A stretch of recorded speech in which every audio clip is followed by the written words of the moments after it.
Top quality और consistent performance के लिए सिर्फ सिल्वर पंप्स एंड मोटर्स, नाम याद रखना।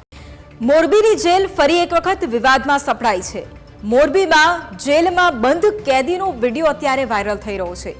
ઇન્સ્ટાગ્રામમાં લાઈવ વિડીયો સોશિયલ મીડિયામાં અત્યારે વાયરલ થઈ રહ્યો છે। બાબુદેવા કનારા નામના કાચા કામના કેદીએ જેલમાંથી લાઈવ કર્યું। જેલમાં ગેંગરેપમાં બંધ બાબુ કનારા નામના આરોપીએ ઇન્સ્ટાગ્રામ લાઈવ કર્યું। મોરબી સબ જેલ થોડા દિવસ પહેલા પણ વિવાદમાં આવી ચૂકી છે અને આરોપી વિરુદ્ધ જામનગરમાં યુવતી સાથે દુષ્કર્મ, આત્મહત્યા માટે દુષ્પ્રેરણા અને હૈદરાબાદમાં પણ લૂંટનો ગુનો નોંધાયો છે। અગાઉ આરોપી બાબુદેવા કનારા ભુજ, પોરબંદર સહિતની જેલમાં પણ રહી ચૂક્યો છે। છેલ્લા 6 માસથી જેલ બદલી થઈ અને મોરબી સબ જેલમાં ધકેલવામાં આવ્યો અને ત્યારબાદ ગંભીર ગુનાના આરોપી દ્વારા લાઈવ કરતા હોય તેવો વિડીયો વાયરલ થતા અત્યારે ચકચાર પણ મચી ગઈ છે।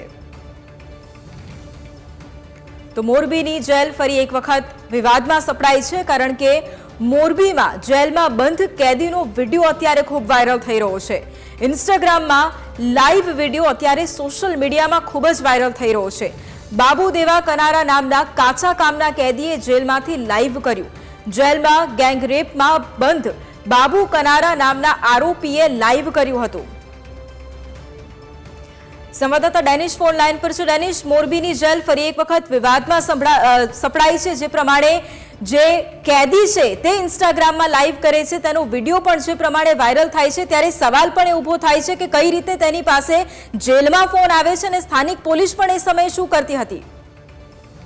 બિલકુલ વૈભવી, મોરબી જિલ્લાની અંદર સબજેલ જે રહી તે ભયંકર વિવાદમાં પહેલેથી જ રહેલી છે કારણ કે અગાઉ પણ પાન મસાલા સાથે આઈજીની જે સ્કોડ હોય છે તે લોકોએ ઝડપી પાડ્યા હતા અને જેલરને પણ સસ્પેન્ડ કર્યા હતા। ત્યારે ફરી એકવાર આજે ગંભીર કેસનો જે આરોપી છે તે જેલમાં સોશિયલ મીડિયામાં એક ઇન્સ્ટામાં પોતાનો વિડીયો મૂક્યો હતો અને અપલોડ કર્યો હતો। ત્યારબાદ જે વિડીયો વાયરલ થયો હતો ત્યારે ગંભીર સવાલો અત્યારે જેલ પ્રશાસન ઉપર ઉઠી રહ્યા છે।